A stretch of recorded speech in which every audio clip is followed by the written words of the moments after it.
have been sober for 1 year. Was it worth it? No. Okay, I'm kidding. Not really though. So, yes, 1 year ago today, I stopped drinking.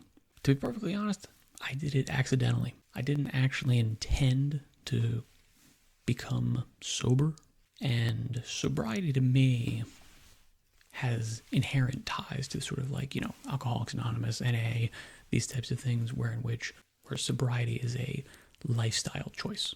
It's something you commit to and you're inherently going to be doing it for the rest of your days. Because the alternative, not being sober, is just a path to complete total destruction of your life, your relationships, your career, everyone around you suffering. For me, I stopped drinking because I wanted to lose weight, went on a diet, and, lost 30 pounds, yay. But basically, I stopped drinking because it wasn't on the diet.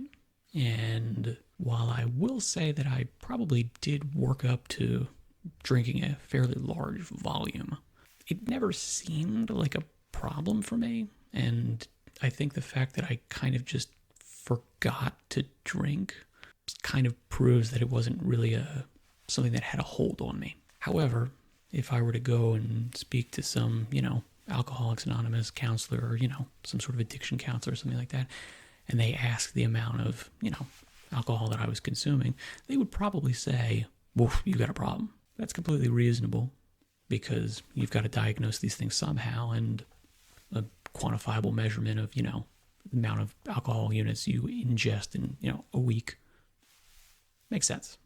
It's an easy way to go. But the addiction definition is kind of like pursuant on there being some sort of, tolerance developed, and then also withdrawal. And I would imagine, the withdrawal is coupled with, difficulty in disengaging with that behavior. I seemingly had no difficulty disengaging with that behavior. Also, didn't have any kind of withdrawal, didn't have any kind of cravings, really. And I'll be honest, the reason I say it wasn't worth it is because I've had none of the incredible benefits people tend to espouse about quitting alcohol. My relationships, my job, my self-worth, and my health and all these things seemingly are all exactly the same. Probably I did improve my health, but if I did, it's not such that I actually feel any different. I would say I get sick, feel tired or run down at exactly the same rate that I did when I was not sober. So is that worth sacrificing a momentary artificial sense of happiness? I don't know. To be perfectly honest, I try to come up with a reasoning for why it is, and I fall short.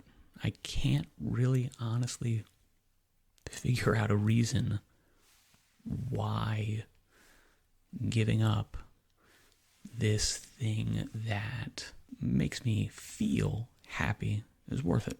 To be honest, the only real benefit that I can accurately put my finger on is that I save some money by not buying alcohol.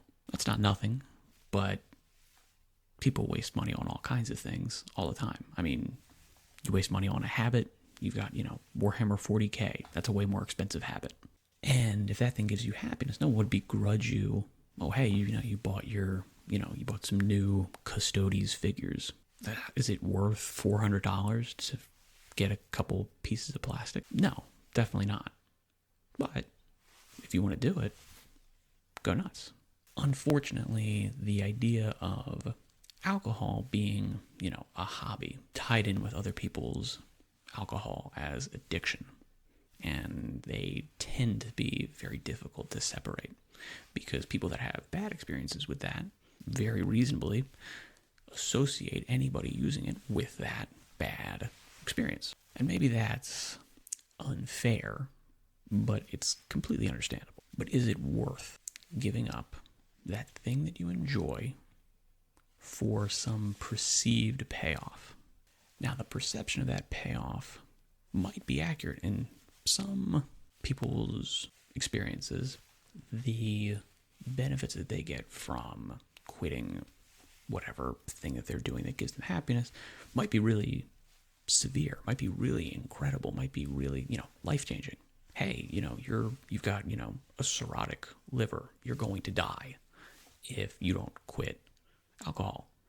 Even though, for whatever reason, it's not, let's say we could clearly nail down that this was not an addiction of yours, but you had done enough damage over time because, whatever, you had, a difficult liver healing. Like your biology does not react well to alcohol. You quitting that hobby that gives you happiness but is not a problem would have huge upsides. And I would imagine you would feel way better in the long run. It would be much more pleasurable for you to live life sober than with alcohol in your life. For everybody else, though, it's kind of a weird calculus because you are eliminating a source of subjective pleasure and happiness from your life. And if you're not getting a sense of sort of, self-righteousness, moral superiority, I'm a better person, I'm more disciplined, I'm, a superior version of myself because I've mastered this urge, I've eliminated this destructive habit from my life. You're kind of net negative in terms of happiness. Now, some people would make the argument that happiness is artificial, and artificial induced happiness is not real, and therefore you can't even count it. Or if it does count, it counts way less than real happiness. Now that's an interesting argument, but I think we get into ridiculous philosophical rabbit holes when we're talking about the objective reality of subjective feelings. And it's very difficult to actually say that, pleasure, pain, these types of things, they totally matter, but also are completely meaningless. The question, I suppose, becomes, will I continue drinking? If sometime in the future someone offers me a cocktail, will I partake?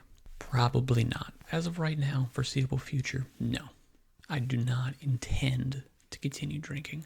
But, I'll be honest, I'm having really a hard time figuring out a reason why, other than I'm already doing it. And shifting gears would be more trouble than it's worth, would be just, kind of a hassle. I'm already living my life, not going to the liquor store. Okay, that's one less trip I have to take in my car. I've got an extra, $20-$30 in my pocket at the end of, every week or 2 weeks. And changing that up, I don't know, not worth it. The funny thing is that before making this video, before intending to make this video, I haven't thought about drinking or alcohol or any of these types of things in the last, I'm going to say 6 to 9 months. So it kind of begs the question, what's it all worth? Quitting, being disciplined, although for me, this was not an action of discipline. I did not have to really sit down and convince myself, hey, you want to do this, but it's bad for you. You don't get to do it. And I had to sit and stare in the mirror, look directly at it and go, no, you will not do this. This is bad for you. You know it's bad. Come on, do it. Be a man. No, I just literally forgot to do it. And apparently the thing that I forgot to do was bad. That's really not discipline. That's not tough. That's not stoic. That's not something worthy of accolades and acclaim. You just so happen to stumble into doing what a bunch of people think is the right thing. And I mean, hey, lean into it, right?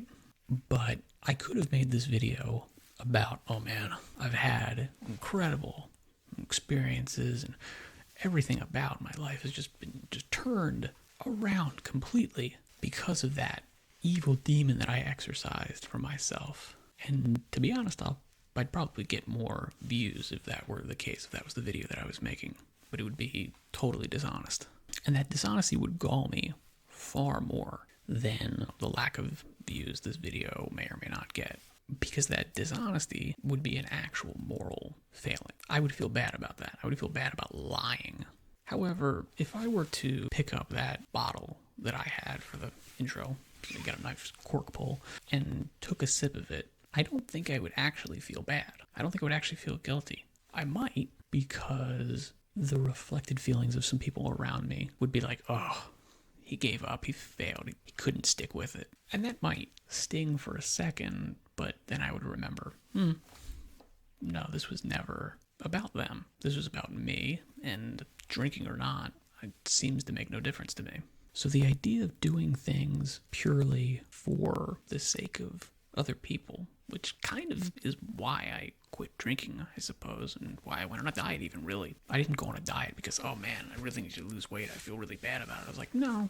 I was kind of thinking, how do other people view me that now that I've gained a bunch of weight after I had a surgery? Do I actually look in the mirror and I go, my God, what's happened to you? No. To be honest, I always look in the mirror and I go, man, I look good. Even when I don't. So how many things are we doing that cause us subjective discomfort are we doing for other people? And then we convince ourselves after the fact, no. This was actually a good thing and I'm glad I did it.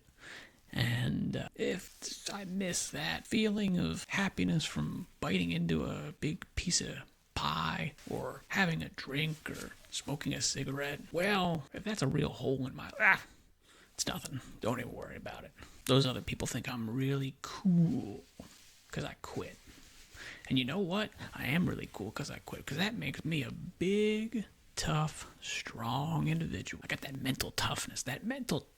I've overcome that mental weakness. Except you've kind of just substituted the mental weakness of an apparent hobby that you enjoy that might be destructive and certainly other people view as harmful with some inflated sense of ego and self-deception. So am I attempting to talk myself back into this? No. I'm just trying to get an accurate account of what these behaviors actually entail. What are we actually getting out of denying ourselves certain simple pleasures in life? Is it just being replaced with the similar pleasure of self-aggrandizement? Man, I'm such a good person for giving up this bad, evil, nasty thing. I gave up sugar. How many people can give up sugar and carbs?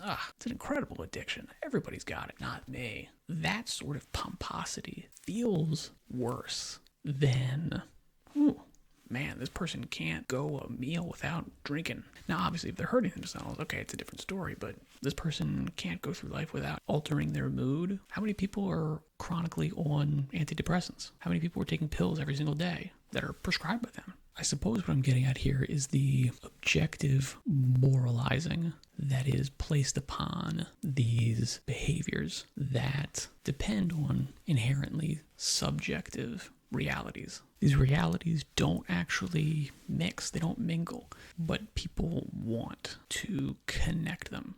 And the connections that are in there are just inherently not real. They're inherently subjective, they're in our minds, and they play on our willingness to deceive ourselves. So, was it worth it? I suppose it was worth it if this video gets 1 million views and catapults my YouTube career to the stratosphere. So, I will have to ask you to like, comment, subscribe. Otherwise, this entire endeavor was totally not worth it. Good luck in all your endeavors. Thank you very much for your time and attention. Hope this was enjoyable. And I shall say farewell for now.